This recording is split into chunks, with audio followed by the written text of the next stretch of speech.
You're listening to Rock Fight Radio. A ball sock for all times. It's no ordinary sock. It does what it says it does. Fit. Our socks merino, but they don't fall down. This sock fits better than your sock. A funky shaped sock that's an elegant solution to budging in the toes, heel slippage, and falling down at the ankle. A sock with patented knit structures that achieve whole foot comfort that you can really feel like, whoa. A sock that acts like a base layer. A sock that's all about the base layer. A thermoregulating, moisture-wicking, body-forming base layer. Fits is a sock that fits better than your sock, maybe even the best sock ever. It really could be Fits, a bull sock for all times. It's no ordinary sock. It does what it says it does. Fit, fit, fit, fit, fit, fit. It really could be Fits. Layer. Well, you got DJ CT right here with you, and that was Bold Sock, the first big hit we ever had from Fits. Fits has been knitting the hits since 2014 with their patented whole foot comfort approach to making fine gauge merino performance socks. They make some of the best basics in the biz. Retailers, make sure to stop by and say hi at GOA Connect this June. It will be sure to put a smile on your toes. And now, back to the show. Welcome to the Rock Fight, where we speak our truth, slay sacred cows, and sometimes agree to disagree. This is an outdoor podcast that aims for the head. I'm Colin, Thru, and today we're digging into some outdoor industry current events and also taking a look at some missteps of the past. But before we get to that, come back to the Rock Fight this Wednesday, where I'll be joined by Shantae Salabert to run through some outdoor adventure headlines. And hey, are you heading to Switchback in June? If so, be sure to put the Rock Fight live on your agenda for Tuesday, June 17th at 5 o'clock in the Trailheads Theater. I'll be there, producer Dave will be there, Eoin will be there, Shantae will be there. If Switchback is going to be the event of the summer, then this will be the event at the event. Don't miss it. And lastly, are you following the Rock Fight on your favorite podcast app? And if not, what the hell, man? Hit that follow button so that you never miss an episode of the self-proclaimed best podcast for the outdoor industry and the outdoor community. If you don't want to do it because I asked you to, click follow for producer Dave. It could just save his life. Stick around. We'll be right back. Welcome to the Rock Fight, Rock Fight, Rock Fight. All right, folks, time to set the record straight. A few weeks back, listeners heard me rant on about a new sandal from Lem's Shoes. That sandal, the new Switchback sandal, was a classic single-strap, single-post style that I, without much knowledge, accused of being just like someone else. What I wasn't informed on was Lem's unique take on making footwear, and let's just say a few rocks were thrown back at me, and rightly so, because Lem's has really elevated the design of minimalist, natural movement footwear, anatomically correct, zero-drop comfort, and lightweight outdoor performance. And the Switchback? It's crafted from a single piece of material and features a unique single-strap design with one buckle for super ease of use, added comfort, and getting it on outside. You can go get yourself a pair right now at lemsshoes.com, where you'll also find that Lems is running a 20% off sale from now until May 11th. Oh, and hey, retailers, did you know that Lems is looking for wholesale partners? Hit them up at support@lemsshoes.com to add a little flavor to your shoe wall. And be sure to stop by and say hi to the Lems team at their booth at Switchback in Nashville this June. Check out the new Switchback sandal and all of Lem's shoes by heading over to lemsshoes.com. All right, it's Monday, which means I'm here with producer Dave, who is back after a week away, as well as outdoor industry insider, consigliere to the Rock Fight, and new nickname alert, newly minted boat guy, Eoin Comerford's here. Oh, wow. You just call me Captain Comerford then. Yeah, okay, there you go. We'll change it up. I think captain works really well, actually. Can a consigliere be a captain in the old mafioso scene? I don't know. I don't know if they have captains. I'm pretty sure. The capos, yeah. Mm-hmm. Capo, yeah. What if you're a capo and your own consigliere? I only listen to myself, and you're dead. That got dark very fast, Colin. Yeah, really. It did. Nice. Well, he got about what do you think he's putting in the lake? Look, what is he doing on the boat? Which is really what we need. Colin, a consigliere is a civilian. They're not involved in that, right? They're outside of all of that. Just giving good advice. That's all they're doing. They're not getting their hands dirty. That's right. I've already mapped out the really deep, parts of the lake. So How deep is your lake? That's It's not deep. I think at its deepest point is probably like 80 feet. Right, so not the ideal spot for hiding bodies. No. As far as you know. Yeah, there it is. All right. Well, guys, before we get into our main stories today, listen, just real quick, Outdoor Retailer, they released their floor plan this past week. You know, what do we think? I mean, it is, if you're looking for brands, newer brands, maybe brands that you haven't heard of in the outdoor industry, I think there's a lot of those there. I think it's the floor, the space is a little bit less than certainly, I think even last year, which was a lot less than it's than smaller prior than years. last year. But as you look at the floor plan, I think that the thing that jumped out at me is that actually the lifestyle section is bigger than the outdoor section. And the outdoor section is somewhat dominated by some of the more value-oriented entries, more, the factory direct type stuff. Westfield, for example, Stansport, Eusebio, some of those folks. Is Westfield selling malls, or what are they doing? They can you buy a mall from Westfield? Totally different Westfield, Colin. As far as I know, there's no relationship between that. Is Simon going to be there too? I worked with the Westfield folks, got to meet the founder, et cetera, when we were at Walmart, because we were actually working on the Ozark Trail product at the time. And oh, nice. They make a great entry level tent and backpack. But yeah, not some of the core outdoor brands that you might think of. Dave, did you have an opinion on the Outdoor Retailer floor plan? It's a floor plan. No, Colin or Owen summed it up. It's the new state of Outdoor Retailer, and let it go from there.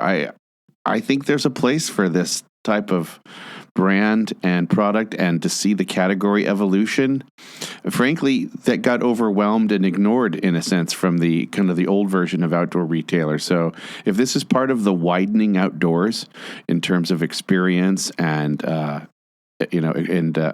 participants, then this is to me part of the maturation process. All right, so you guys, you're basically going to make me say it. This is what's coming on. You guys, I have to say it. Like, this is rough. I'm sorry, this is just rough. Like, I love you, Sean Smith, to death. I think he's a returning champion on the pod. Nothing you guys have said is wrong. But man, like we'll see what happens here. But and obviously, everyone's going to think maybe we have a conflict because we will be at Switchback. We're not getting paid to go or anything. We're paid to say this, but I don't know if that's a widening, Dave, if like some of the brands that are there, like it was a tough floor plan. So I definitely am concerned for the long term. It's only tough if you're comparing it to something that doesn't exist. Like what are you making? You sound as if like there's something else that could be in its place, and there's not. Compared to what we saw last year, I think it is rough. I mean, Owen is right. It's about a third of what it used to be, and definitely almost half of what it was last year. So, yeah, man, sorry. Like, I just got to call it like I see it. I'm a little worried for the future of our friends over at Emerald after this one. But there is talk of I think moving it out of June and maybe moving out of Salt Lake City. There are rumors. I think if that happens, all bets are off potentially. I do think it'll be interesting because of the overlap. People were saying, "Oh, Switchback is right on top of Outdoor Retailer." It's actually not quite, right? Because realistically, Switchback is it's like I think they have Education Day Monday, then it's only a 2-day show, and so you could very easily go from Switchback to Outdoor Retailer, do both, because Outdoor Retailer has the Tuesday Education Day, and then it's open Wednesday through Friday. So you could get two days at each. I'm not sure you even really need 2 days at each, and just call it a week. So I think it'll be interesting to see how many people do that. Kind of go from one to the other. But it's definitely going to give you a different set of brands because of the focus more on the lifestyle and the other piece. But yeah, I don't recognize many of the brands there, so it's hard for me to say what they are or not. The ones I do recognize, as I say, are some of those more value oriented players on the outdoor piece. And I think the opportunity still exists. And frankly, if I'm rooting for one thing to happen, just selfishly, is that Switchback stays where it is and OR moves back to August next year. And I think all of a sudden, like that just opens things up in a really interesting way for, how this could potentially play out. So I hope those rumors are Now, true. if OR moves to August and the switchback jumps right on top of it again, now we'll know that really Yeah, it's that's just right. that they're just Who out to goes get him. first? Yeah, right. Yeah, it'll be interesting. This topic never ceases to be interesting for sure. But yeah, just as it looks for this year.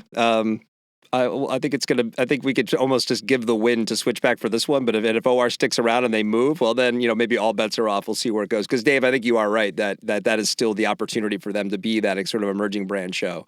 But we'll see. We'll definitely see. But let's get into today's opening story, which is presented by Oboes, who loves hiking. And as the Cupid of the outdoors, Oboes wants to help you love hiking just as much as they do. And big news last Thursday, as REI released their 2024 earnings and also held their annual members meeting. We're going to get into the financials and the big takeaways from the meeting in a second. But generally speaking, let's start a little more broadly with our industry insider. Eoin, what were your takeaways from what you heard on the call? Yeah, I would say that it was better. Okay, from a loss perspective, the total loss was sort of cut in half. But really, I look more at the operating income, which was better. Right, it was about a loss of 155 million versus 214 million the year before. So narrowing the loss, it sounds like also getting closer to neutral cash flow as opposed to just burning cash. So those are good news. That's all sort of good news. The challenge was that continued to see softness in the top line. So sales down over 6%. And actually, if you look at the peak in 22, it's down 8.4%. And that's despite opening 15 new doors over that time. So really, sales are tough when you look at the recent history. And I was initially looking at that going, this is not great. But then I'm like, well, okay, hold on a second. 22 was this crazy outlier year. Everybody was buying everything in sight, 21, 22, COVID, et cetera. So let's look back a little further. So I look back to 2019. So in 2019, they did 3.1 billion as opposed to the 3.5 billion they did this year. So they're up on 2019. Now, they've also opened a bunch of doors. So since then, they've opened 30 doors. And doing the math, you have to sort of figure how much is e-commerce, et cetera. But doing the math, I think from a comp store basis, they're down about 5% versus pre-COVID. So not great, but not disastrous from the top line. I think the thing though to really look at, and especially if you compare it to 2019, is the profitability piece. It's like how the big question I think on everybody's minds in the new C-suite over at REI isn't necessarily how do we ratchet sales back up again to those amazing peaks of COVID. It's really, hey, how do we get this thing profitable again? That's the key. And the two big drivers that just jump off the page from a financial perspective are gross margins. And gross margins are down from the 2019 levels. They're down 470 basis points. So that's 4.7 points of margin, right? So even though it improved last year to 40.4%, it's down from 45.1% back in 2019. So that's tough, right? The interesting thing about that is in talking to some REI insiders, I thought that was just, oh shit, everything has been on sale for the past forever, right? Because they had all this inventory and they had to blow it out, especially on the private brand side. And what they told me was, yeah, there was some of that, but actually the bigger piece is how they account for the co-op member benefit, right? So if you'll remember, the co-op provides for a dividend, quote unquote, for their members. That is, 10% of full price sales, yada, yada. So that's accounted for differently when it's a dividend because it becomes this sort of liability on the balance sheet and it goes below the operating income line. But they decided when things kind of went went to shit and they started losing money, they decided that they would still give this member discount, but they would do it as a promotional discount as opposed to a dividend. And so that's treated differently from an accounting perspective. It comes out of gross margin as opposed to being below the gross income line. So that's a big part of it here. You have to kind of understand. But it's a big kind of drag on the business from that perspective. Is that piece, the member benefit. Well, how does that sort of then play into the plan going forward? Like, what do you do to address something like that? So just keep on keeping on? Like what? Yeah, can you build your way out of it? I mean, is that... Yes. I think you have to help with overall margins. I think that's why we're seeing, for example, the current focus on things like exclusives, right? Because exclusives drive full margin business. Yeah. Right. Because you can't get it anywhere else.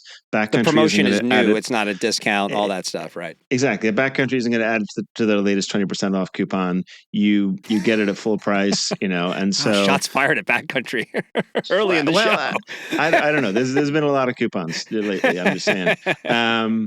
But shots to come, apparently. But anyway, we've got little precursor there for the fans. But the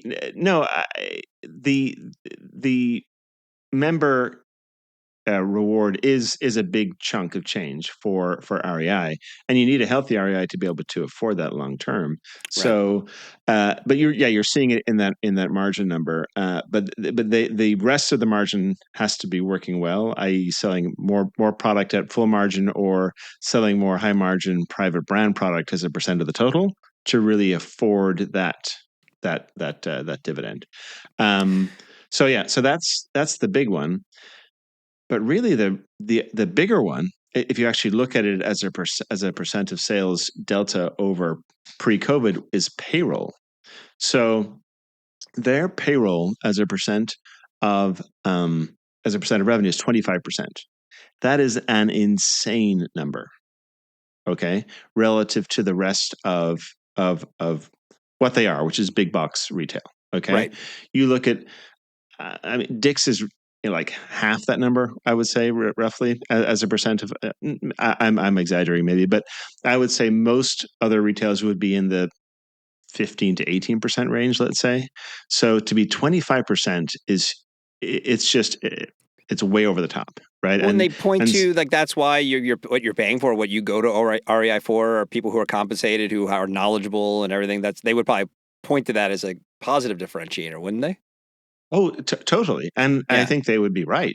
But that's probably the big challenge that maybe lays ahead for the executive team is, can we still afford that level of service? Because they do. They pay a very competitive wage.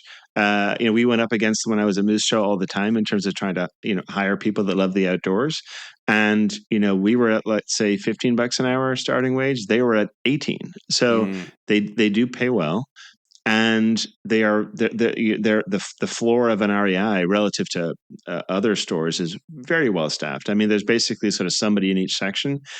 You walk into a Dick's Sporting Goods, unless you're just having somebody running to grab you a pair of shoes, you're not going to find somebody. And if you do, they're probably out of high school and don't have the first idea. Don't ask them questions. Yeah, no idea.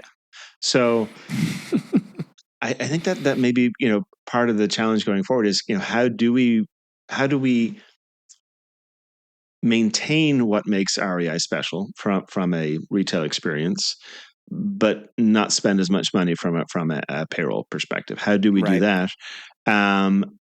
In fact, how do we even make it better while having less payroll? So I think that's going to be tricky, and I think it's the reason you've seen some things like them pulling back on their rental programs and other areas, pulling back on experiences, et cetera. Because experiences, the issue there was payroll. I mean, they were making money at the experience level, but they were losing their ass because they had hundreds of people involved in that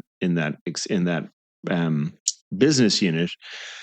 The other thing I would say too is, I've heard this from a number of people in the industry, is corporate is very heavy. We'll say that their spend on their corporate overhead relative to the size of the business is extremely high, much more so than other similar sized big box retailers. So, and obviously they've had some layoffs over the last couple of years, and in the member meeting yesterday, MB, the new CEO, pointed to the fact that there were hard times ahead, tough choices, etc.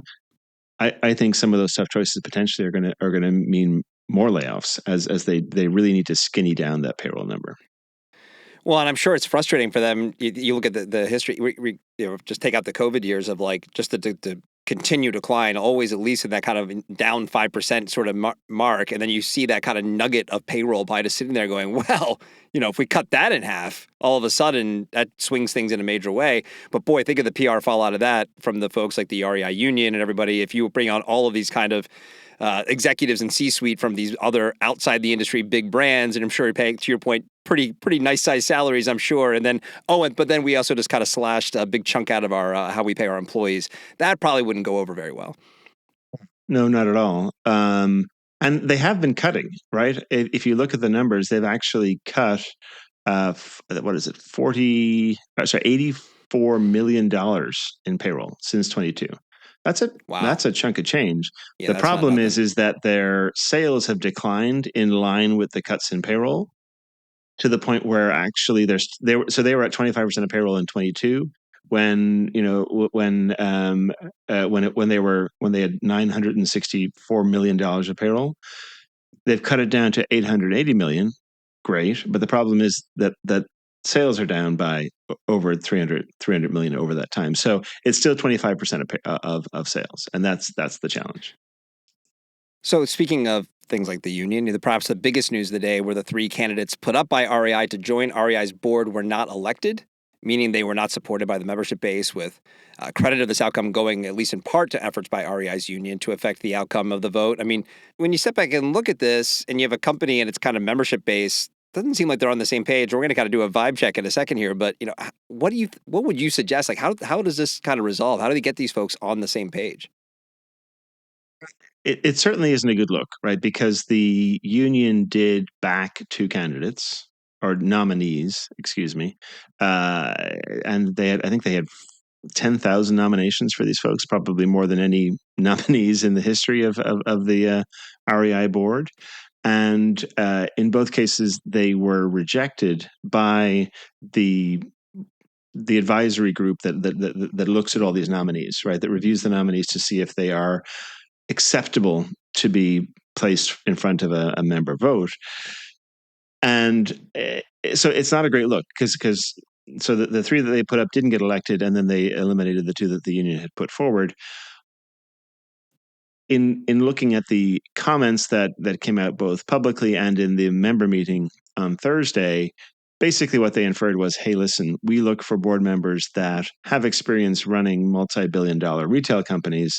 Those are the people that we want. And while they didn't say this exactly, basically what they inferred was these people didn't have that level of experience that would make them quality board members.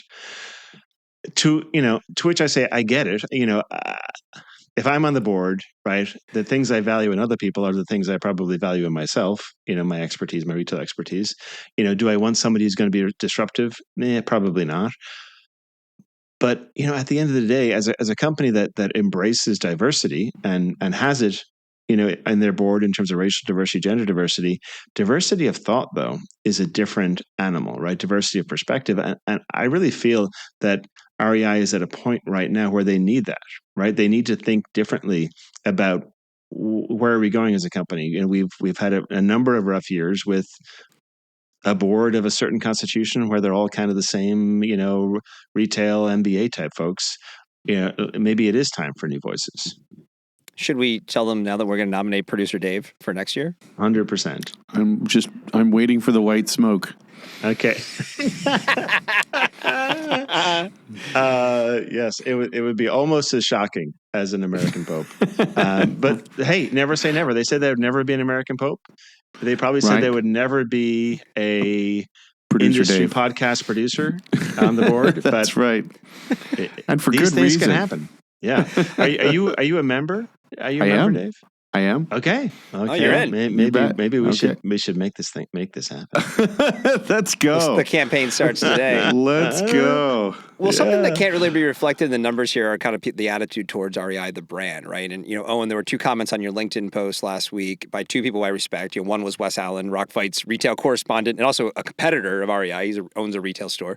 And Fitz Cahall, who hosts the Dirtbag Diaries. And both Fitz and Wes observed that the goodwill towards REI as a brand seems to be fading. And I was watching the meeting last week and reflecting on this. There's something that feels very similar to me that we've observed it outside over the last few years. Things kind of look the same pretty much on the exterior, but maybe it's not the same thing not the thing that it once was anymore. Dave, from a brand perspective, what do you see happening at REI on the heels of what we just got done discussing? Well, you mean from just the optics? Is that what you're referring to? Well, look, it is more of a brand discussion to people. The goodwill is eroding, right? It's kind of like in terms of how people feel about this brand is so much bigger than this. When you talk about the membership and then you just talk about the general consumer, look, REI isn't funded just on their membership, right? This whole thing works because they're attracting a much larger group of people to buy into what they're doing. And I'm not sure they're connected to this kind of goings on and the machinations, even the union issues that they have. Media just doesn't cover it. They're just not aware of it. They want a space that feels good with products that they want and need, and ideally prices that they can afford. Right. So if they could figure out how to keep, delivering that to the certain group of people, they're going to be immune from it. They hit all the right chords. From the membership, the core user, now you're definitely starting to, the sheen is starting to wear off in the sense that, we can expect them to do the right thing all the time, or at least have that perception anyway, and that could be fair or not. Some miscues and some, just... It's the feel of the entire retail industry and outdoor industry right now. It's getting more cutthroat, and it's getting, these businesses are tightening. When you're talking about job losses and you're talking about all of these people who work in the experiential side of things, and this is the consumer touch point. This is the feels, the vibes of the brand are really go through those folks. And if we have less folks doing that, you're going to have a decrease in that visceral sense of what the brand stands for, that the green vest has always been, kind of symbolic of. So that's just kind of how it's gonna erode if we keep pulling away from funding those types of exercises. What do you think, Owen? Well, from my perspective, it does sound as if the new leadership has gotten the message. Right. If you again listen to some of the commentary from the CEO at the member meeting, MB said, "We have work to do to regain full trust of our community." And they said that they were committed to elevating more members and employee voices. So they said all the right things. Now the question is, what will actually happen, right? Will they actually be able to make a difference and to re-engage with their members and their employees? Hey, lastly on this topic, guys, everyone says that a healthy REI is crucial to a healthy outdoor industry, and we've heard the sentiment from outdoor brands as well as independently owned specialty retailers. What does all this information about the state of REI say about the state of the industry? What I would say is if the strongest player in the industry is struggling, it just talks to the fact that the overall industry is having challenges. I would also say it points to an overall challenge with the core and authenticity. And that's what a lot of this is about, right? Is if you do go on Reddit and look at the keyboard warriors, what you'll see is them talk about, oh, there's way too much Viore or run or athleisure or clothing or this or that, and hearkening back to the old REI where you could go in and get fully outfitted for a backpacking trip. So I think it's not just a challenge of sales volume, but a challenge of authenticity and core and community within the outdoor space. All right, well, today's opening shot on the Rock Fight was presented by Oboes, who wants to share their love of hiking, and we want to help them by uncovering all the different reasons we love to take the long walk, including the following reasons. Number 1, you can finally use the word scramble in a sentence and not be talking about eggs. Dave, you know what I'm talking about there. Actually, I would say that's point number 2. You could also use the word scramble to describe a 1980s video game, but or a podcast recording. That's true. Number 2, when you're hiking, you're trading bars on your phone for bars in your belly. Which is worse? You decide. Sometimes those bars are gross. Number 3, you might be chasing adrenaline, but you'll probably find peace and maybe a little quiet too. Number 4, there are no HOA rules out here. Just pee where you want. And number 5, hiking means the Bridger boot collection. The Bridger Ridge is here to help you smooth out the rough trails in front of you with enhanced stability and protection. The Bridger Ridge is Oboe's first boot with Gore-Tex. So bring on the smiles and the miles in the Bridger Ridge. And this summer, if you find yourself in the Paramus, New Jersey area, be sure to stop in Campmore and check out their full offering of Oboe's boots and shoes. That's right, Campmore. Not just a cool throwback black and white catalog. You can actually buy your Oboes in their New Jersey shop. And this hiking appreciation moment is brought to you by Oboes of Bozeman, Montana. Certified B Corp, 6 million tree planter and inhabitant of the greater Yellowstone ecosystem. Oboes is the maker of premium quality footwear for the trail and the Cupid to the outdoor world. Oboes. Love hiking. All right, today's main topics presented by Garage Grown Gear, your hub for ultralight gear. Learn more by heading to garagegrowngear.com. And as we've been kind of alluding to with our conversation with REI and many other regular topics here in the Rock Fight, the outdoor industry has a long history of self-inflicted wounds, problems that may not seem obvious to others or missteps made where upon reflection, we're not quite sure about how that even happened. But that reflection will also provide an opportunity to learn and hopefully ensure that those kinds of mistakes won't happen again. And with all that's going on in the world, whether that be at a brand or a retailer, or even perhaps at our federal government who wants to gut our public lands and impose tariffs for no good reason, we thought we'd look at some of the more notable examples of our industry's self-inflicted wounds and see what we could learn from them. So today we're going to create a Hall of Fame of brand boners, and we each brought an inductee to discuss. But before we do, let's define what we're looking for. And for me, it's simple. All right, I'm looking for that instant knee-jerk reaction that is just unabashed, astonishment that this thing happened. That no one in the room said, "Hey, maybe we should press pause on this and think about it." So, Dave, what do you think about on self-inflicted wounds and as it comes to some of our pals in the outdoor industry?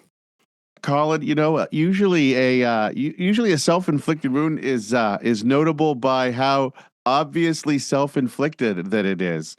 A lot of these things we look at, like you said, just don't pass the test of what are you doing? And that's what makes them fun to look back on and just kind of like, let's relive some of these and make sure that we've learned the lessons of them and not repeat some of these mistakes. Or if we want to and are gluttons for punishment, we can go ahead and repeat them. I mean, that's part of the joy of being human too, is short memory. I mean, we're living in a time right now. Who would have ever thunk? But here we are. Speaking of of self-inflicted wounds.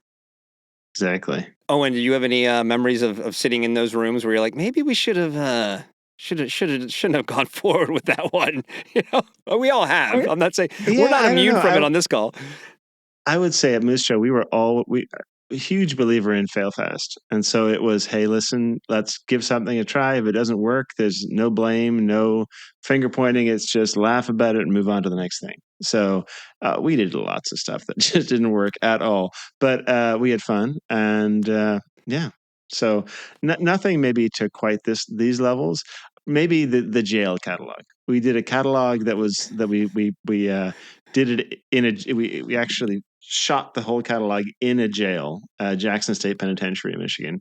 And, so we had all these young models, lolling around in North Face jackets and stuff. And then there was a prison activity book in the middle where you had to try to not get shivved in the shower. And so, ultimately we thought we were just fucking hilarious. And then quite rightly, some people pointed out about like, hey, you know what? The plight of the incarcerated is a real thing. You are just making total fun of this. And there are a lot of people who are, unjustly incarcerated. This is really in poor taste. And we're like, yeah, you're right. We kind of dropped the ball on this one. How many of those did you print? A couple 100,000. I mean, no big deal. All right. Not really a rare thing on eBay these days. Then there's enough of them out there that you could probably find one. I'm sure I have one in the bookcase right next to me.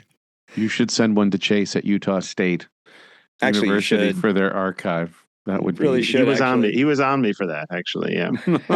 So you're like, that will never see the light of day. Oh, come on.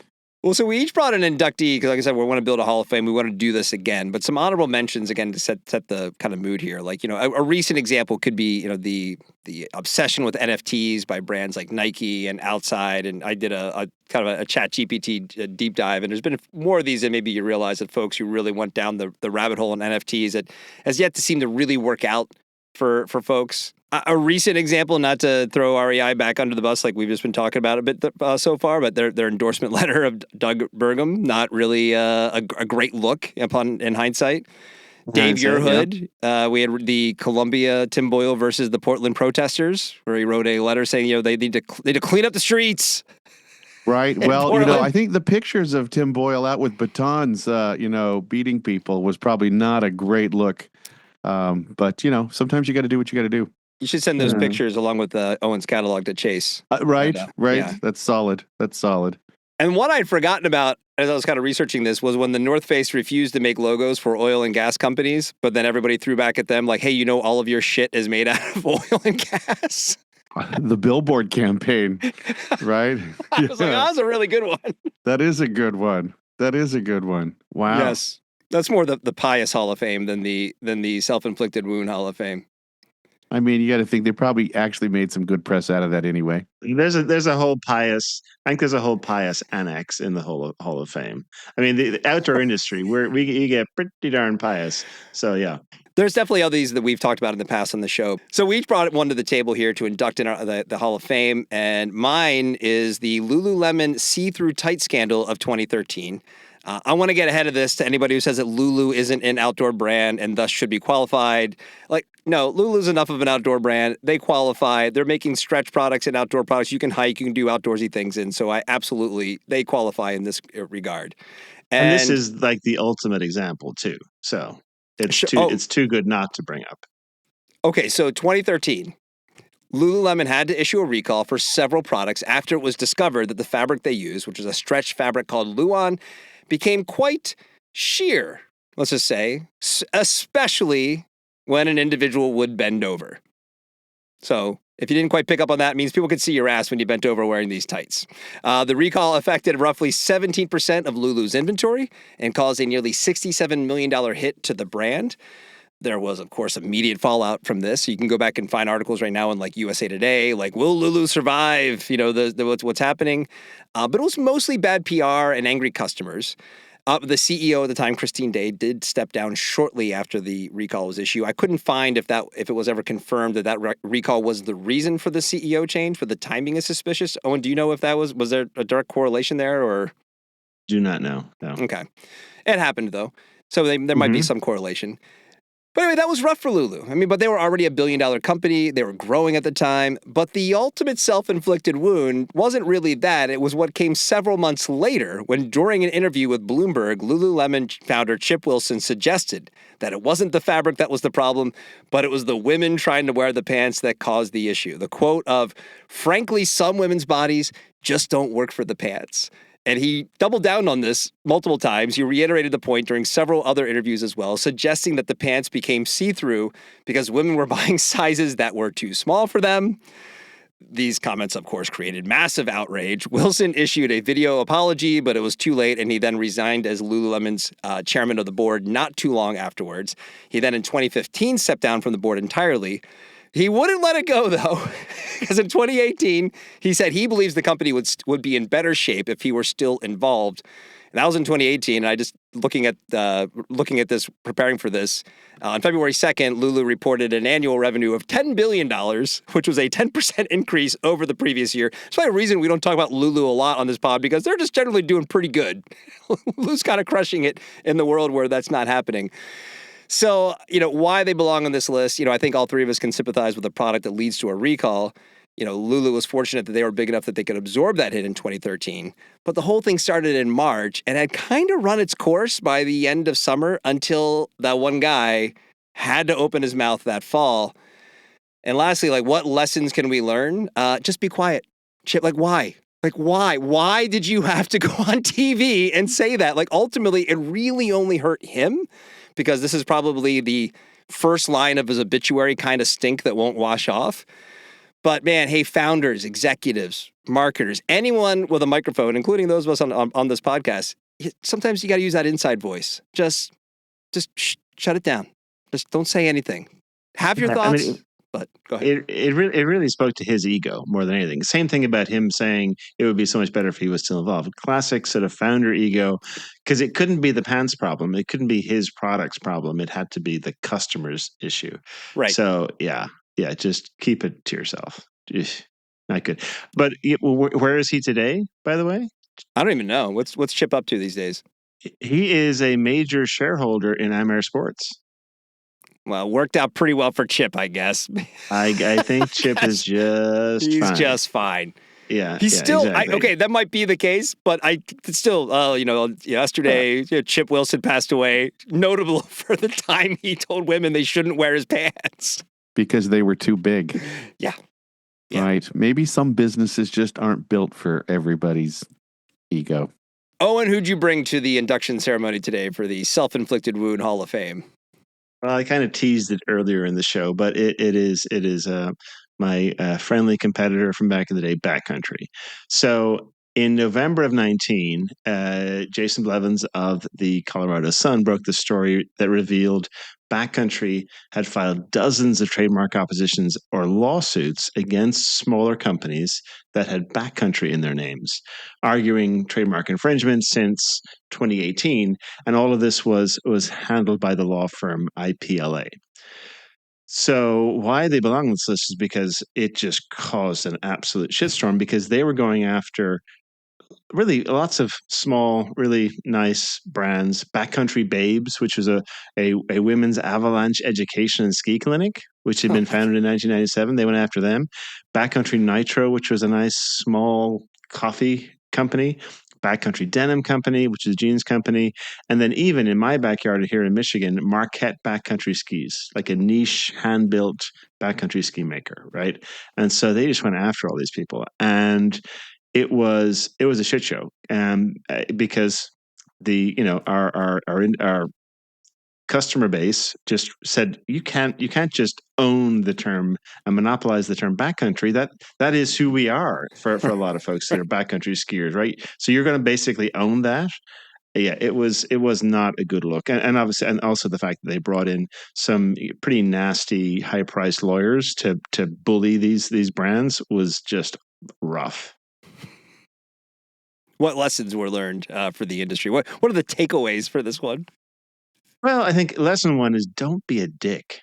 Okay. I mean, I think that's probably the biggest one.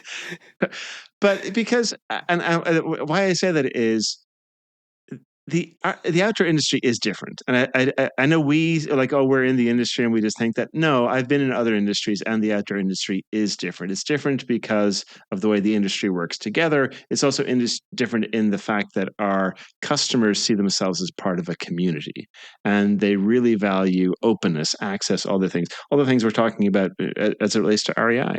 And so you can't go around like this, being a bully, being a dick. And so that was, I think, one of the biggest drivers behind the whole boycott. That was actually quite effective, and it really did hurt them from a sales perspective for quite a while.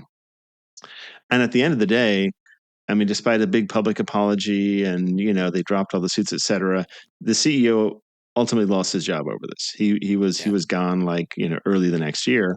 And I actually feel a little bad for the guy because he was really misled by these asshole lawyers. I think his sin was not understanding the industry. He came from, he was a banker, right? And so he didn't, I don't think, I think if anybody, on the pod here, if a lawyer came to us and said, let's go out and, sue the hell out of all these little brands with Backcountry in the name, you'd go, what? Do you have any idea how that's going to go down? That is an awful idea, right? Yeah. And so, but there wasn't that sense. It was like, oh yeah, it sounds like a great idea. Yeah, let's fuck these guys. Let's go after them. So it was just a true self-inflicted wound, quite frankly. Right, and like you said about the industry's kind of norms, this doesn't even address the likelihood that none of this is enforceable. There is no way in any world that the term backcountry can be enforceable. Now, you got to have the resources to combat it. Again, the only ones that make out in an IP dispute are the lawyers themselves, right?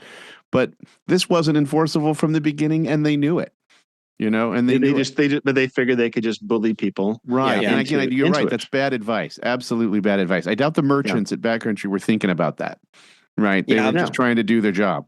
So, no doubt. Of the three of ours, this is the most like no one in the room like raised their hand and be like, guys, like, no, we can't do this. Maybe they did. Probably. No right. idea. Right.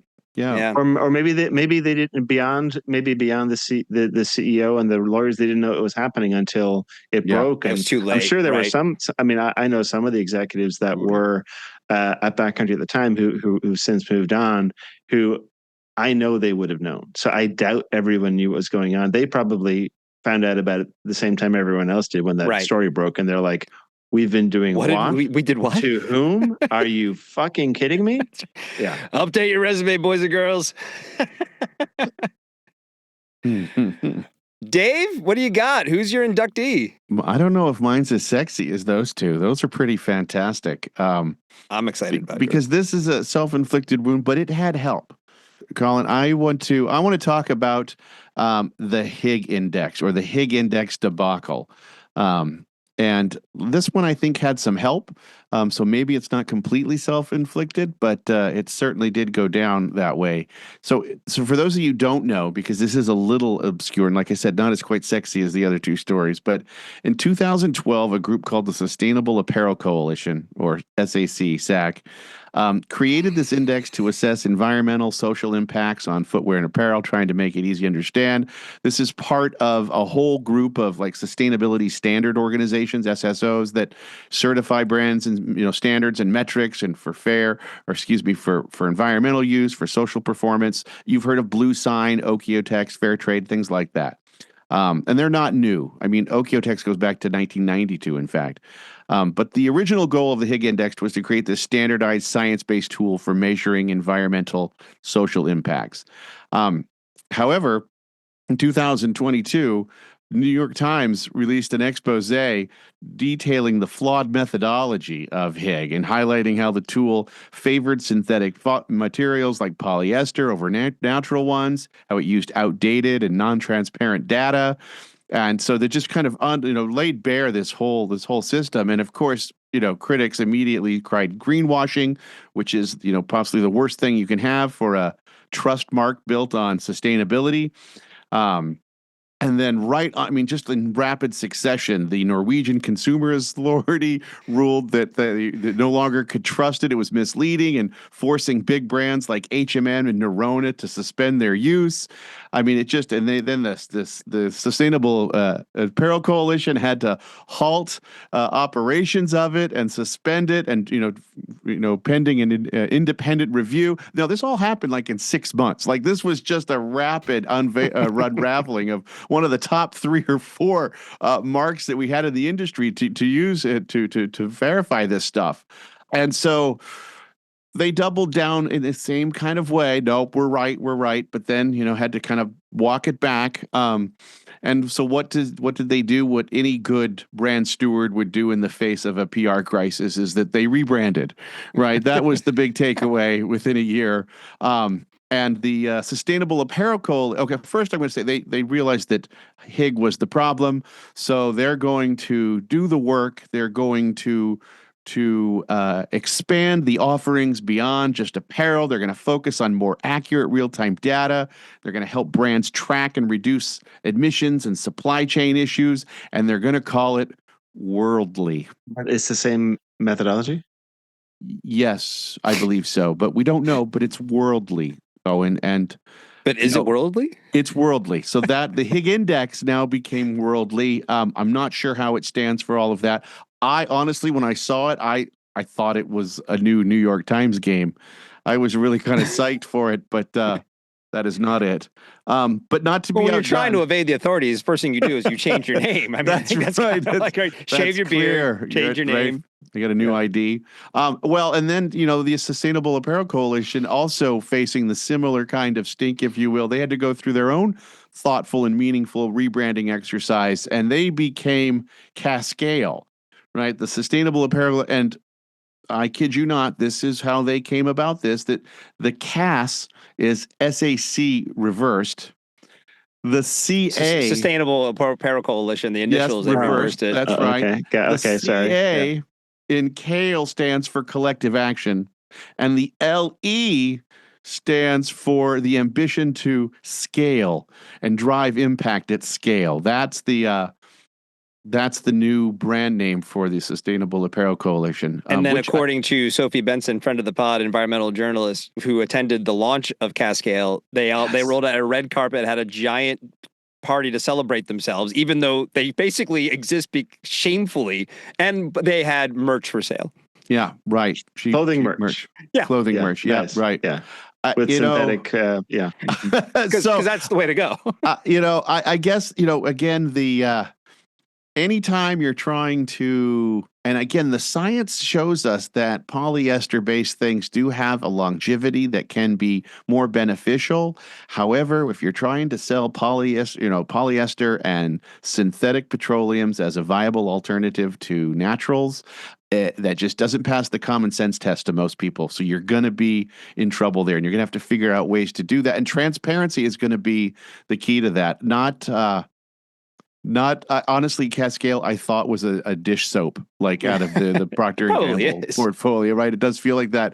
And the process to come up with it really feels a lot like, I don't know if you've seen the Avatar type font skit on Saturday Night Live with Ryan Gosling. I feel like there's something going on in that same kind of thing. That's right, papyrus. But so that one was compounded itself, I think, and I think they've lost any equity that they had, with Higg, and it's going to be hard to get that back for sure. I guess it's such a great story, and honestly, I feel like that's the best of the three. I just because of it's like how far it goes and how in depth it goes. Was it I guess it was complete. The whole thing self-inflicted. There's a couple things. It's self-inflicted, just in the sense that they took the process of what they took their process and delivered it as truth. Look, the major brands also have a place in here, because they also took this story and they made it even simpler. Right. And so they watered it down even more. And so now you take something that was kind of amorphous at the top and so all of a sudden you've got everybody making these declarative statements of purity.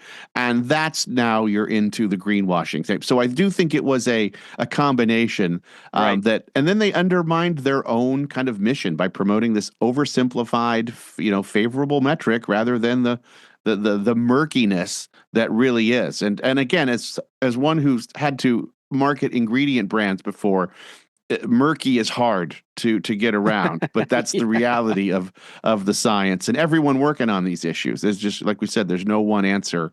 But man, it's a damned if you do, damned if you don't. But they damned. Did you have a lessons learned, or is it kind of just all of it? Lessons learned. I mean, yeah.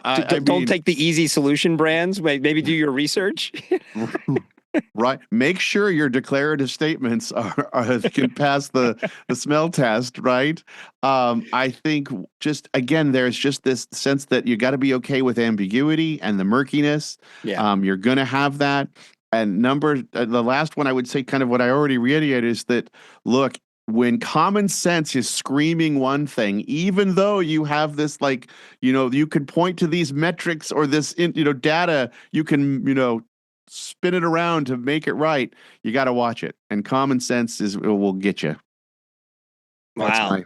That's my view. I think that's a great inaugural class to the Self-Inflicted Wound Hall of Fame. I think all three of those are wonderful. And I have now stocked up on Cascale, and my dishes have never looked cleaner, Colin. There.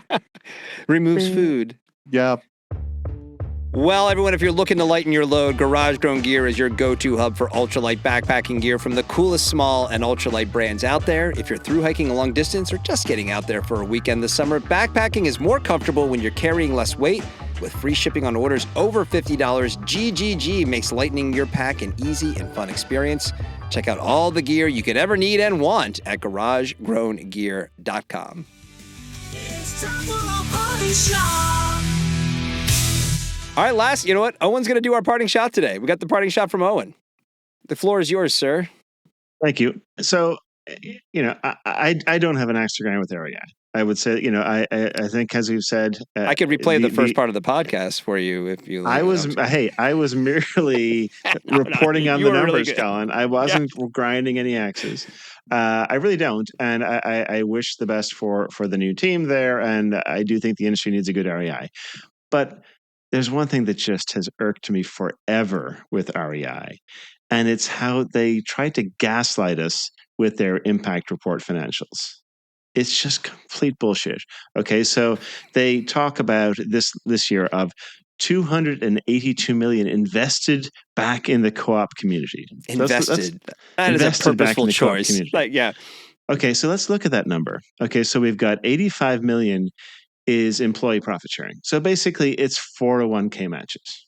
Okay, which any company does, right? They don't ask for a gold medal because they're doing just basically 401k match. But okay, so that's the first one. The second one, $189 million, is co-op member awards. Okay, basically a loyalty program. Moose Jaw, we had a loyalty program. It was called Moose Jaw Rewards. We gave 10% back. Yeah, again, we weren't asking for a medal for that either because we realized we were doing it selfishly as a loyalty program. So the only really noteworthy number out of all of the $282 million is the $8.9 million that REI donated to 300 nonprofit organizations, which is great. And I applaud them for that. The one thing I would say, though, is that $8.9 million is only 0.25%, so 0.25% of the $3.5 billion that REI did last year, okay? Which is well below the 1.5% that the average GOA independent retail store gives to local charities. So, yeah, just please stop the gaslighting. We just move on. We've been doing this for years. Maybe as part of the new, more direct, more in touch REI, let's get rid of the bullshit. Yeah, that's invested back into the co-op community line. We know you're not going to research this, so it's going to sound real good in print, and just like, oh, wow, that's great. They invested in the community. Isn't that great? There's a bunch of experienced facilitators that would like to raise their hand. Yeah, how about you invest back into our jobs? All right. Wow, good one. Good parting shot.